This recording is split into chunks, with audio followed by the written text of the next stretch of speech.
আগে চকমা লাগবে, চকমা, রাশিয়ান চকমা,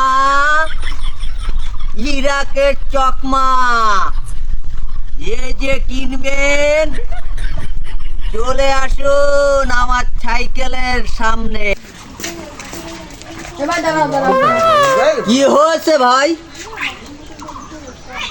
কোন দেশের তকমা আছে? আমার যেখানে সুইজারল্যান্ডের চশমা আছে, ইরাকের চশমা আছে, মালয়েশিয়ার চশমা আছে, এই হচ্ছে ইংল্যান্ড থেকে প্যান্ট নিয়ে এসেছি। কোনটা লাগবে? এই যে ভারত থেকে গেঞ্জি নিয়ে এসেছি, এই যে গেঞ্জি দেখে নাও, গেঞ্জির মডেল দেখছো? মালয়েশিয়ায় কারোরটাই লাগবে না ভাই, আমার বাংলাদেশে লাগবে। তুমি সাইড হও, তোমাকে আমাকে দরকার না। তোমার কাছে আমি মাল বেচবো না, বাংলাদেশের মাল আমি বিক্রি করি না। ये क्या है? हे प्रभु